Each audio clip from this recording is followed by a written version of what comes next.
All right, that'd be great. Thank you all so much. I hope that some of you all are going to be able to come on in. I think the radio station provided the tickets, and then the Democratic Party in Lafayette, because as you all know, the reason we're here is the television station had a Republican forum, so this is a Democratic forum, but we're going to be very open. We're going to be very open to all questions. So if some of you all can stay, that'd be wonderful. I'm going to just stay out here for about 5 or 10 minutes, and then I have to go in and get ready. As you all know, we go on at, I think, 4:45. But just a couple of things. First of all, this is a very important debate for our country, and I really, really, really appreciate every single one coming out to express your views, because that's really what this country is about. It's about expressing your views to people that you've elected to represent you. And I want you to know I'm going to try to do my very best to represent all the people of our state. Now, we have 4.5 million people in the state. They come from different areas, cities, towns, rural areas, and people have different views. So what my job is, what you've elected me to do, I think, is to listen to everyone and then try to make the very best decisions.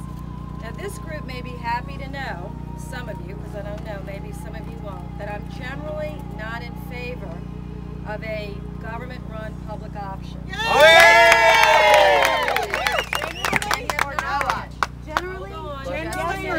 Will you vote for it if it's in there? Will you vote for the bill? I am generally not in favor of a government-run public option. What I am in favor of is more choice and a private market reform. Now, the reason we have to have some private market reform, as you all know, if you have private insurance, is that the premiums are going higher and higher, your choices are less and less, your deductibles are going up, and if you get sick, you sometimes get thrown off your plan, right?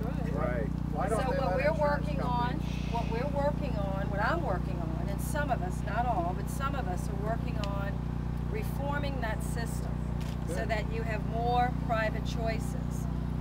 So, you know, that should generally make most of you happy. Some of you here may be for a public plan, I don't know, and I don't want to disrespect that position, because I do want to listen to what people who believe that we should have a public plan and why. Now, a young lady's here that just shared with me that she's been on Medicaid, and she's very, I guess I could say this for her, and if I say it wrong, tell me, but she just said she's appreciative that she's getting care, but sometimes she's not treated very well, and she thinks that it's demeaning. And I've actually been trying to work on a plan so that people that are on Medicaid might have a choice to go on a private insurance plan that, of course, the government would subsidize, because we subsidize Medicaid. We don't want any government subsidized. We subsidize Medicaid. Let them go across the lines. We subsidize Medicaid right now. We subsidize Medicare. I'm applying for Medicaid, and I might lose it if I get a job. Would that help me, your plan? No, you don't lose it if you get a job. If you make, right now in our state, if you make something like, if you're working, first of all, most people that don't have insurance are working. 60% of the uninsured are working. So I think that everyone here who is, some of you are working, some of you are retired, you know, believe that we've got to find a way that if people are working 40 hours a week, they should have some access to some decent health care, that they pay a little bit, maybe their employer pays a little bit, and that's what we're trying to do. And the final thing, and I'm going to take a question or two, but the final thing is this, that the cost of health care to our government right now is taking up 16% of our gross national product, okay, 16%. If we don't do something to lower this cost, it is projected to be up to 30 or 34%. It's unsustainable. In other words, for all of you, I think most of you agree, we want to try to get our deficit back, you know, lower. Hey. You know, I mean, that Yes. lower our deficit. But do it properly. Lower our deficit. Lower our deficit and get back to a balanced budget. And so part of what we have to do is try to curb this cost.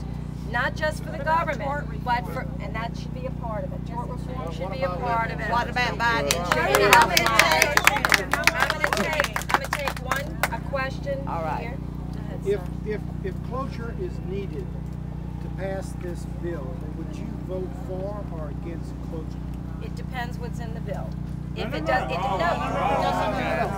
If cloture is needed to pass a health care bill, period, would you vote for or against cloture? Well, We cloture want you to vote requires- against it. Well, cloture requires 60 votes, and I believe if the bill has 60 votes, it should pass, not 51. Let me ask 60. my question. What about Let me ask my 50 question. votes? Please answer my question, Mary. If cloture is needed to pass the vote on this health care bill, I think you're referring to reconciliation, and let me say the Yes. difference, I'm sorry. Cloture is 60 votes, and I think if we can get a plan that